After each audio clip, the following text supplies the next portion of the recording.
انسان اپنی تمام ضروریات، مشکلات اور مسائل کے حل کے لیے سب سے پہلے اور سب سے زیادہ اللہ تعالیٰ پر اعتماد کرے اور اسی سے مدد مانگے۔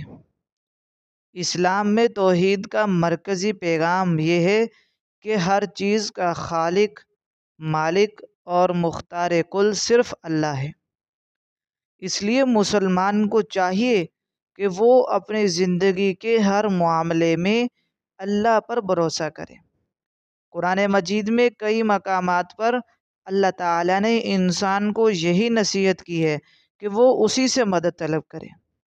اللہ تعالیٰ قرآن مجید میں فرماتے ہیں ایاک نعبد و ایاک نستعین، اور اپنے رب کی عبادت کرو اور اسی سے مدد مانگو، اور کسی سے مدد نہیں مانگنی، اور کوئی تمہارے کاموں کو صحیح نہیں کر سکتا، تمہاری بگڑی نہیں بنا سکتا، صرف اللہ تعالیٰ سے مدد مانگنی چاہیے۔ اللہ کے علاوہ سے مدد طلب کرنا یہ شرک ہے۔ جیسے کہہ دینا یا علی مدد، یا غوث اعظم، یہ چیزیں، یہ لوگ یہ کچھ نہیں کر سکتے، اس طرح ان سے مدد طلب کرنا یہ بہت غلط ہے۔ مدد صرف اللہ سے مانگنی ہے۔ دنیا میں رہتے ہوئے صرف اور صرف اللہ تعالیٰ سے مدد طلب کرنی ہے۔ دعا کا تصور بھی اسلامی تعلیمات میں اسی اصول کی بنیاد پر ہے کہ انسان اللہ تعالیٰ سے رجوع کرے اور اپنی حاجات کے لیے دعا کرے۔ نبی کریم صلی اللہ علیہ وسلم نے فرمایا الدعاء مخ العبادہ، کہ دعا عبادت کا مغز ہے، اور جب بھی انسان کوئی مشکل پیش آئے تو وہ صرف اور صرف اللہ تعالیٰ سے مدد طلب کرے۔ ہمارے مانگنے میں دیری ہے، اللہ تعالیٰ کے دینے میں کوئی دیری نہیں ہے۔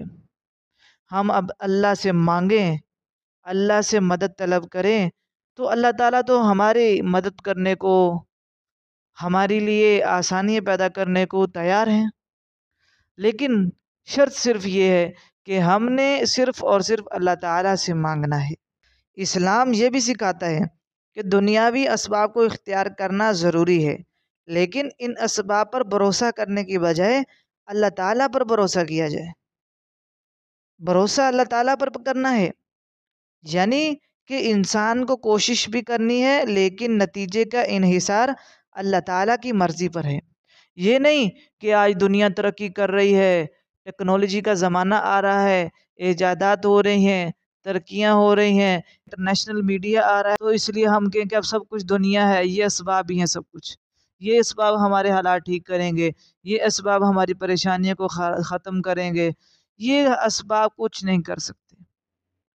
ہم نے صرف سبب کو اختیار کرنا ہے، انحصار، بھروسہ اللہ تعالیٰ پر کرنا ہے، اور جو بھی کام کریں، جو بھی جس اسباب پر بھی انحصار کریں، اس کے لیے، اس کام کے ہونے کے لیے، وہ تمہارے حالات درست ہونے کے لیے شرط صرف یہ ہے کہ صرف اور صرف اللہ رب العزت سے مدد طلب کرنی ہے۔ اللہ کے غیر سے کچھ نہیں مانگنا، شرک سے بچنا ہے۔ اسلام میں اللہ کے علاوہ کسی اور سے مدد مانگنا شرک کے زمرے میں آتا ہے۔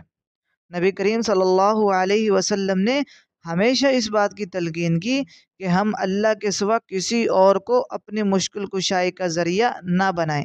آپ صلی اللہ علیہ وسلم نے فرمایا اگر تم مانگو تو اللہ سے مانگو، اور اگر تم مدد طلب کرو تو اللہ سے مدد طلب کرو۔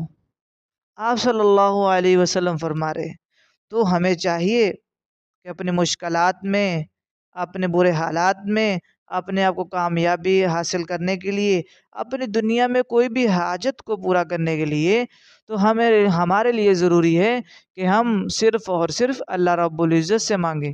کوئی کسی سے نہیں مانگنا، کوئی شرک میں نہیں پڑنا، کوئی بدعت میں نہیں پڑنا، کوئی الٹے کاموں میں نہیں پڑنا، صرف اور صرف اللہ تعالیٰ سے مانگنا ہے۔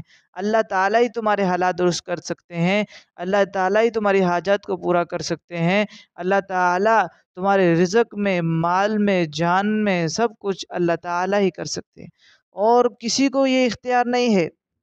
آپ دیکھیں غزوہ بدر کا واقعہ، جس میں مسلمانوں نے اللہ سے مدد طلب کی، یہ ہمارے لیے ایک بہت سمجھانے کی بات ہے کہ اے مومنو، اے اللہ کے بندو، اس طرح دیکھو تو صحیح صحابہ نے کیسے اللہ سے مدد طلب کی، اللہ پر بھروسہ کیا، تو پھر اللہ تعالیٰ کیسی اپنی مدد بھیجتا ہے۔